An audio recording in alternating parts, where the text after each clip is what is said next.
Hey, it's D2 with Big Peach, and we're going to talk about, layering for cycling. So as the temperatures get cooler or colder, we tend to retreat, go indoors, and basically hibernate, maybe jump in on the indoor trainer if you're lucky. I do that as well to maintain my fitness through the winter months. However, years ago, I would kind of go into hibernation mode between October and, let's say, mid-March, not cycle at all, and then come out in the spring and wonder why my biking fitness was not quite up to par, and I'm trying to play catch up through the spring and then the summer. So I tend to also ride in the winter, and the key to riding in the winter is having the right gear, the right clothing, the right apparel to make sure that I'm comfortable while riding. So let's start off, and go from head to toe. So obviously, helmet is an important, safety gear, but what I also tend to do is always pair it, even in the summer months, with a skull cap or beanie. It's made of a technical material, wicks moisture away, very breathable, so perfect for the summer. It also helps protect you from the sun because the sun rays do kind of get in here. And now that I shave my head, I want to make sure that it's well protected and I don't get any weird sunburn marks or feel uncomfortable at any point. So helmet, skull cap, always important for those warmer, milder days. Works perfectly. Short sleeve is going to work really well, like I said, obviously over the summer. I also use a kind of a nice base layer that just helps wick moisture away. In the summer, really good at wicking that moisture away and making sure that I'm don't overheat and not can maintain a lot of that moisture, especially on my back, where that's where a lot of that moisture will accumulate because you're getting all that wind through the front. As the temperatures kind of drop, I kind of can't keep the same type of kit on, where it's a short sleeve base layer, or undershirt if you want to call it, because the base layer I feel is more for those winter and thicker. So I wear this kind of undershirt to wick that moisture away. As the temperature drops to about 55 degrees, I will typically put on arm warmers. These are very easy to pull on and off, as you can kind of see through here. I can roll them down to my wrist, and if it gets a little chilly on the ride, we get some cloud cover, I can always pull them up, and they're good to go. I can also roll them back up and put them in my back pocket if it gets really warm.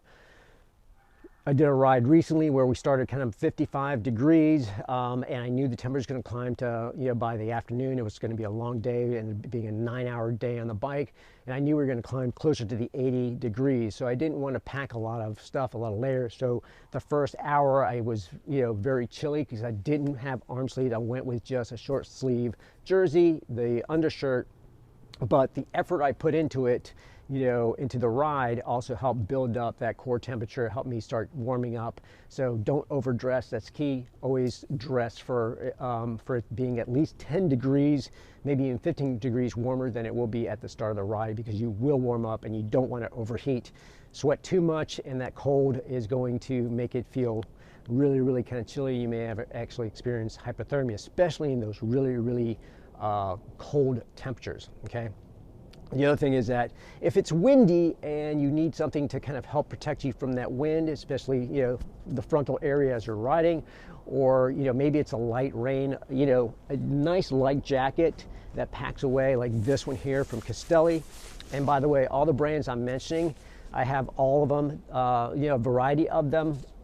They all make these different type of equipment, so I'm not endorsing anyone in particular. It's just that I happen to end up buying different brands based on the availability at the time, especially in 2020, or what was available during the pandemic. There was a limited supply, and also based on what was on sale. So this is a nice kind of light jacket that packs away.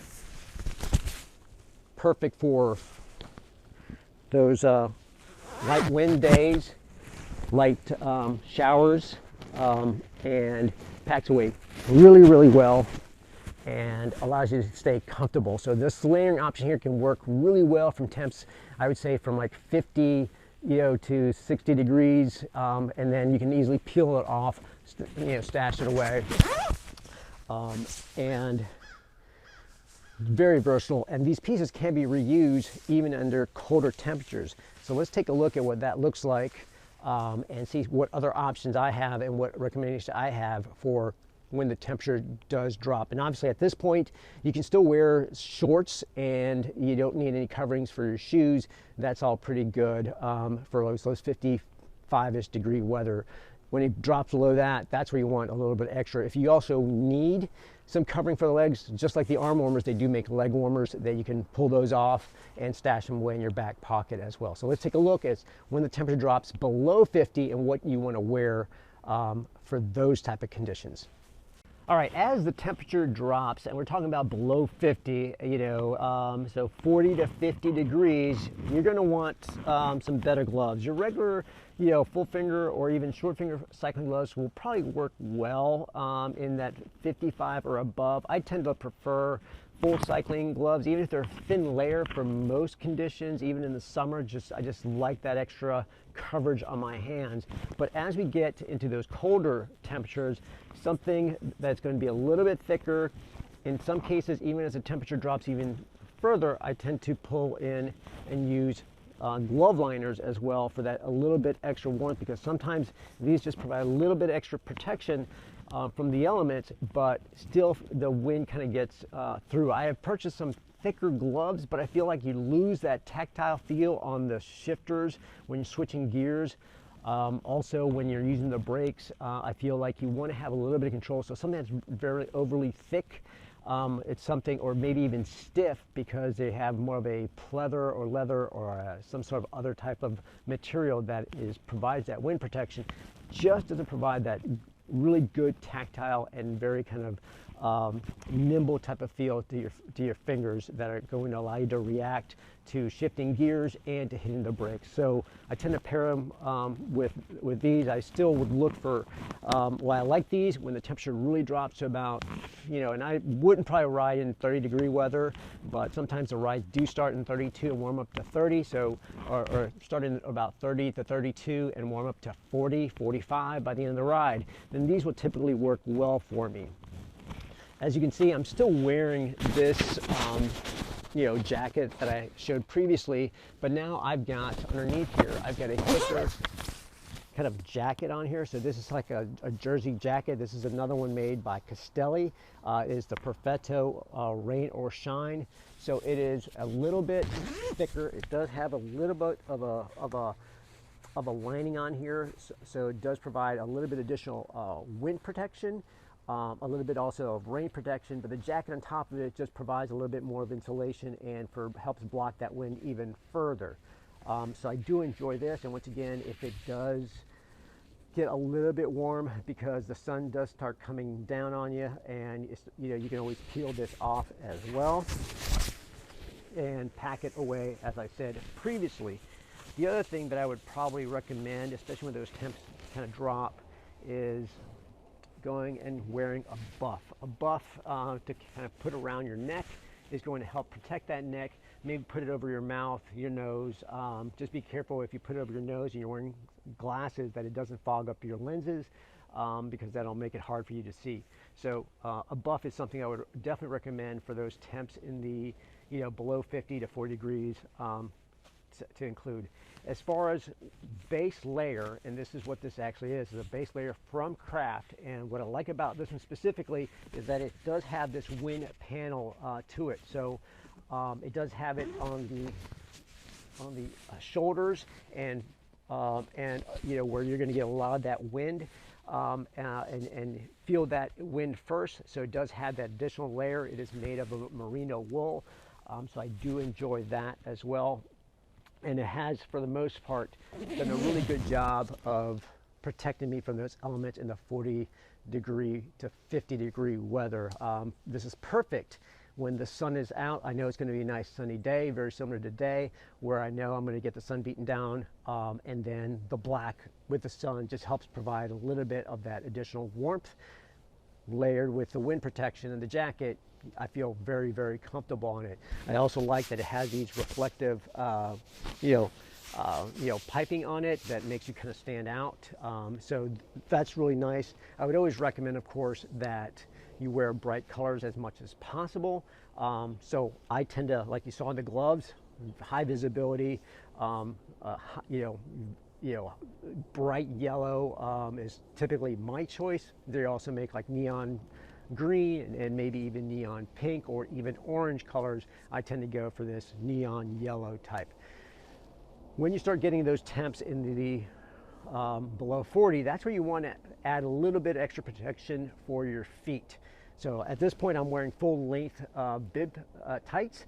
They provide the additional layer of insulation, and they have typically a little bit of a micro fleece on the interior to help protect you from the cold as well. Some even have wind type panels as well to protect you from the wind cutting through the legs as well. So keep that in mind if you know you're going to ride in windy and cold conditions. So shoe coverings is one of the things I mentioned previously. So let's take a look at those. So this here is kind of what they call a toe cover. It just slips onto the top of your shoes. It has openings at the bottom for the cleats, and it just protects the front part of your foot, your toes, and sort of the beginning of that midfoot. It is more of a neoprene type of covering, so it does do a pretty good job for those milder type of conditions. For really cold weather, once again, I'd go with this high visibility yellow that is, has Velcro straps. You just overlay and put this over your shoes and just completely wrap your shoes in them. So, and some people will actually buy, shoes specifically for winter that are more like boots. That's a little bit of a, more expensive investment. So typically these shoe covers work well. You can have one pair of shoes and just wrap your shoes in these. So because this is not really breathable, it does protect you from the wind and the cold.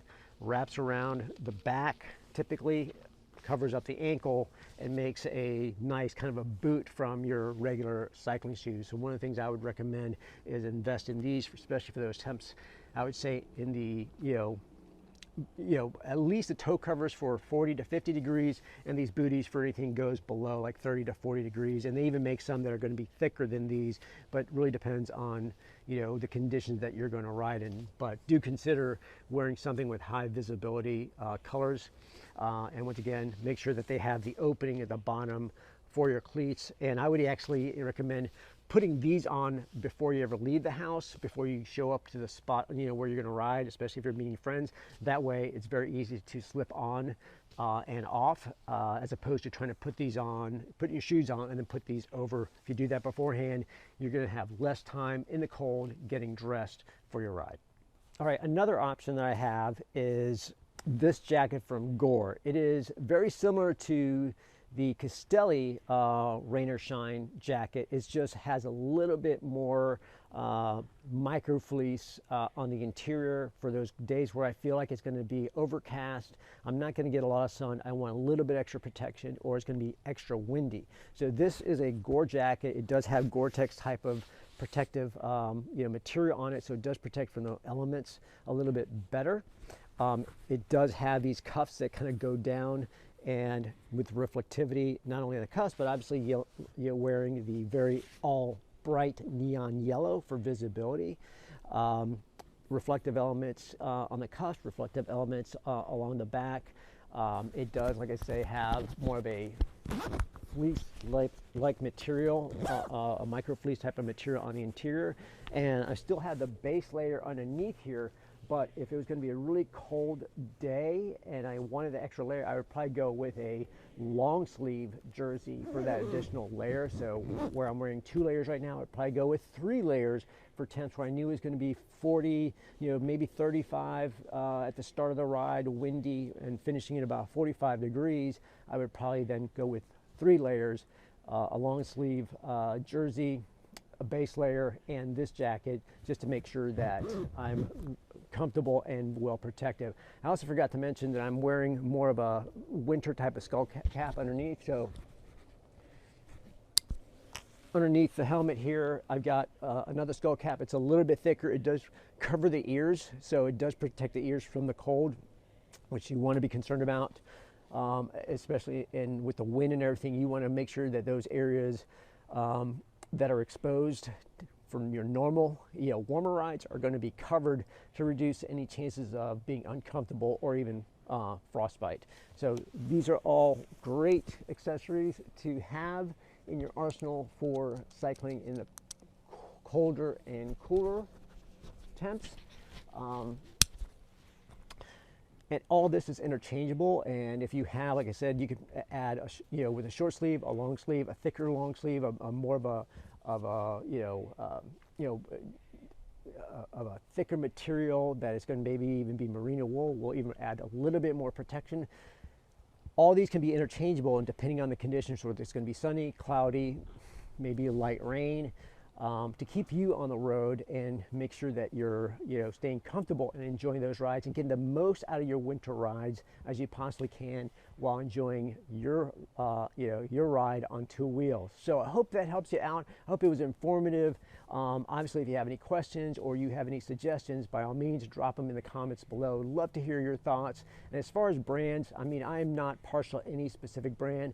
I have clothing from Rafa, Pearl Zumi, Castelli, Gore, and I sort of mix and match interchangeably, based on the conditions out there. So hope you go out and you enjoy the ride, and you take the advantage to enjoy beautiful weather like we're having today, although a little chilly, and stay comfortable and enjoy. And until next time, see you on the road.